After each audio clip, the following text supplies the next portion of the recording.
what happened 5 years ago was anything but normal, anything but appropriate. Tonight on DC News Now, 5 years since the January 6th Capitol riot, how the district is remembering the historic day and making sure it's never forgotten.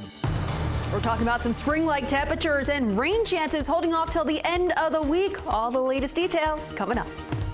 Giving the gift of life could get you a free ticket to the Super Bowl. I think it's great. However you can get people in, whatever incentives. I think it's painless and can save lives. So come out and do it. The small donation needed for a chance at the big game.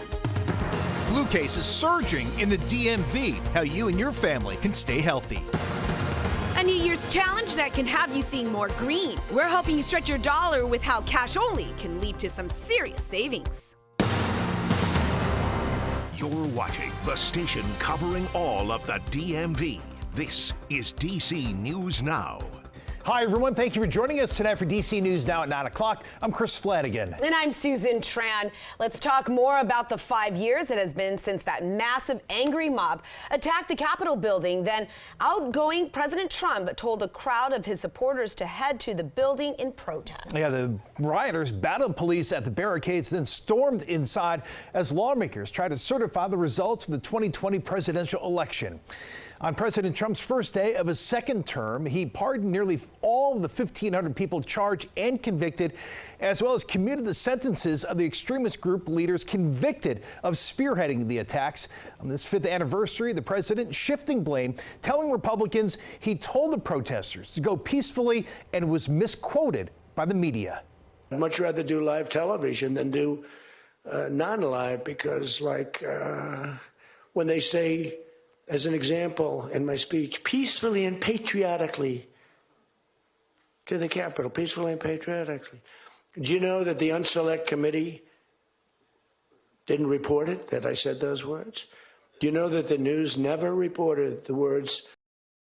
The White House has since launched this page on its official website with some misleading and inaccurate details, including calling it a peaceful gathering and saying the tensions only escalated because of the police. The Justice Department has stated the rioters injured more than 140 officers that day, with 5 who died. Several officers who fought off the rioters to defend the Capitol talked about how difficult it's been to deal with the many efforts to downplay violence. All despite a massive trove of video and photo evidence documenting the carnage and what witnesses there in the Capitol Hill neighborhood saw that day. And that's where we find DC News Now's Ben Dennis joining us live. Ben, you spoke with neighbors whose images of the riot are still seared in their memories, and also a family member of a DC officer attacked that day. That's right, guys. Chris and Susan, good evening. Residents all over the district, including right here in the Capitol Hill neighborhood, felt like they were a stone's throw from the U.S. Capitol on that day.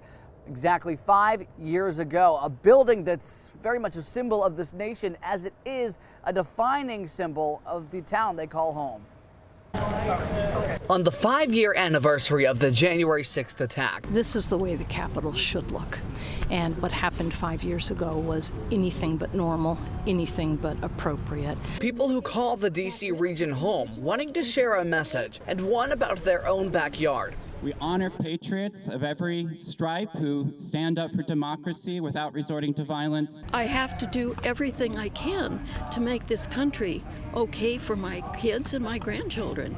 A vigil near the Capitol reflecting pool capped a day of demonstrations commemorating the riot. Some of the more than 1,500 people charged and convicted of crimes from that day and later pardoned by President Trump memorialized Ashley Babbitt on the National Mall. She was killed by an officer while trying to go further inside of the Capitol. Alistair Chang painfully recalls the memory of January 6th. January 6th is remembered as a national moment, and what's forgotten in that story and how we tell it is how much it affected those of us who live here. The D.C. native and school board member looks back 5 years. His former brother-in-law, D.C. police officer Michael Fanone, was badly beaten that day. After Fanone criticized President Trump and the rioters, Alistair says his family faced threats, and he's hoping the anniversary can teach a lesson. When we think about how to commemorate January 6th, we should also be thinking about the tactics that have been used since January 6th for those families that were involved and who stood up to him as part of the silencing.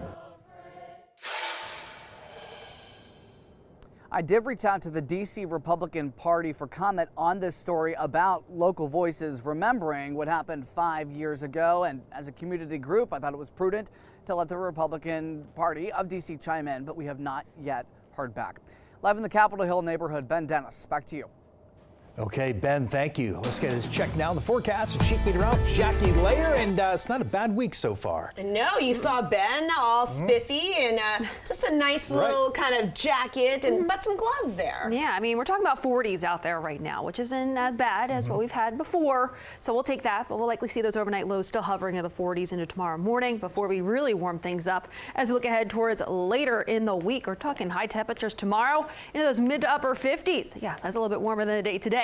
Satellite and radar showing us that we do have some clouds out there right now. Those will continue to subside in early tomorrow morning, so likely starting off with partly cloudy conditions out there tomorrow morning. That cold front back out towards our west, that will be shuffling our wind direction from out of the south to then out of the west into tomorrow afternoon and evening. Still with that westerly wind, that will still allow for those temperatures to warm up because we're tracking more of that sunshine with that clearing of the skies behind that cold front. Temperatures out there right now, like I mentioned, most of the area into those lower 40s, but we do have some areas already into those upper 30s, but we really won't see those temperatures dropping all too much more than what we're seeing out there right now into early tomorrow morning. So for kids at the bus stop tomorrow morning, we're talking about those 40s, likely middle 40s by 8 a.m. and then eventually highs back in those mid upper 50s out there tomorrow afternoon. But it's going to be even warmer as we round out the work week. More details on that coming up. All right, Jackie, looking forward to it. Thank you. Developing now, we have an update in Northern Virginia. The man Loudoun County Sheriff's deputies shot earlier this morning has died.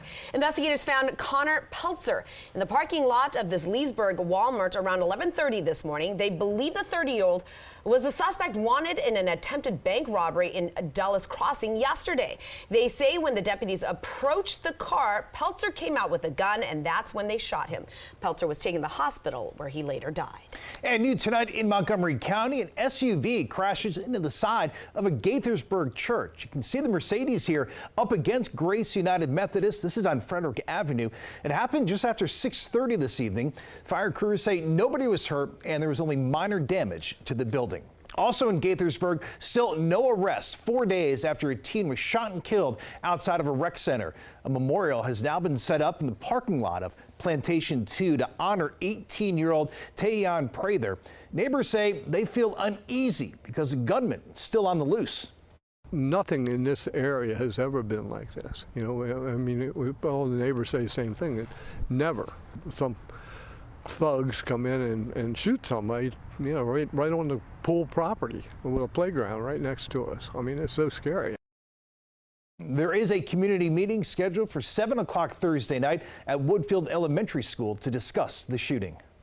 There are big changes ahead for Northern Virginia. City planners in Alexandria meeting with the Planning Commission tonight, all to talk about how to use the land around the Duke Street corridor. DC News Now's Daniel Hamburg joining us live. And Daniel, what sits there now and what are the hopes for the future? Susan, we're talking about a 3.5-mile stretch from the West End, the former Landmark Mall, all the way to Alexandria Union Station. Tonight, city leaders shared draft plans with the Planning Commission, and hopefully soon they will share that with the City Council as well. Now, top priorities include safety, affordable housing, grocery stores, integrating redevelopment with transit, and improving the overall character and design of Duke Street. This winter and spring is focused on providing a direction for the corridor for the next 15 to 20 years. Tonight, Planning Commission members raised questions about short and long-term goals, but Jeffrey Farner, Deputy Director of the Department of Planning and Zoning, has a positive outlook on the project. They concurred with a lot of the priorities that came out of this process. Things like safety, things like affordable housing, things like the importance of looking at this plan holistically. So I think all of those are really good things that are consistent with things we've heard from the community as well.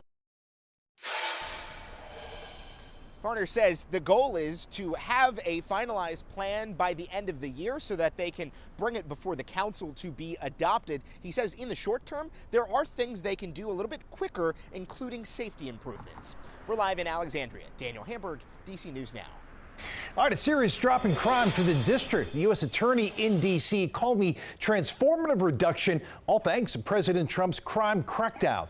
The president, of course, sending a surge of federal law enforcement and National Guard members into the district in mid-August. And according to D.C. police, homicides dropped 32% last year, a near identical decrease from 2024.